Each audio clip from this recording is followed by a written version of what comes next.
Melihat ke belakang, saya baru tahu mengapa pemilik rumah menghabiskan biaya tinggi 8.000 yuan.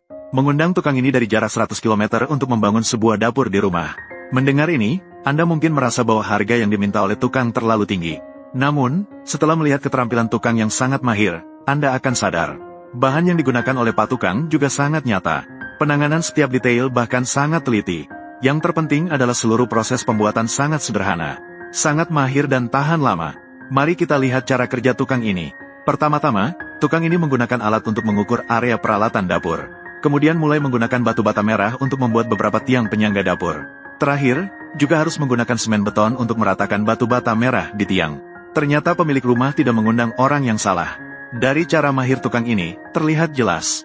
Tukang ini pasti seorang patukang yang berpengalaman.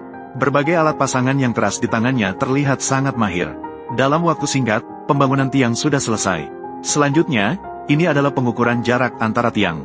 Kemudian mulai membangun struktur kerangka kayu untuk dapur dengan papan kayu. Di sini perlu diperhatikan bahwa tinggi kerangka kayu harus lebih rendah 5 cm dari tinggi tiang. Sambungan antar kayu cukup dipaku langsung saja. Namun, ketika pemilik rumah melihat ini, ia terkejut. Dengan struktur seperti ini, bahkan untuk memotong sayur saja tidak bisa. Apalagi untuk memotong paha domba atau memotong tulang sapi. Setelah seluruh kerangka kayu selesai dipasang, Pak Tukang meletakkan beberapa papan di atasnya. Dalam proses tersebut, perlu merencanakan lokasi meja dapur dan kolam pencuci sayur. Kemudian, gunakan kayu untuk memisahkan keempat sisinya. Lalu, tutupi dengan beberapa plastik bekas. Sampai di sini, kemungkinan banyak teman sudah bisa menebak. Pak Tukang ini berencana membangun permukaan meja dapur di atasnya. Yang terakhir, ini adalah menaruh beberapa besi beton seharga 20 sen per kilogram. Di sini bisa menambahkan beberapa besi beton sesuai dengan kebutuhan sendiri. Dengan cara ini, meja dapur yang dibuat bisa digunakan untuk memotong paha domba dan memotong tulang sapi. Berikutnya adalah mulai menggunakan beton semen untuk membangun permukaan meja dapur. Di sini perlu diperhatikan bahwa semen tidak hanya perlu diratakan dengan merata. Setiap celah dan sudut juga harus diisi dengan semen. Pemilik rumah baru merasa lega setelah melihat ini. Tidak bisa dipungkiri bahwa efisiensi Pak Tukang dalam bekerja sangat mahir. Setiap waktu yang berlalu, dia menyelesaikan setengah dari pembangunan dapur. Kemudian menunggu semen beton di atasnya kering dengan baik. Mencabut kerangka kayu di bawahnya. Hingga di sini, bentuk dasar dari dapur mulai terlihat. Selanjutnya, mulai meletakkan ubin. Mengukur posisi yang dibutuhkan untuk pemasangan ubin di seluruh dapur. Khususnya, lokasi tempat cuci sayur dan kompor harus ditandai dengan baik.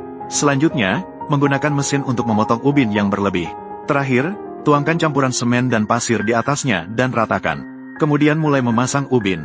Dalam prosesnya, perlu menggunakan palu kecil untuk memukul sedikit, agar tidak terjadi kekosongan di tengah ubin.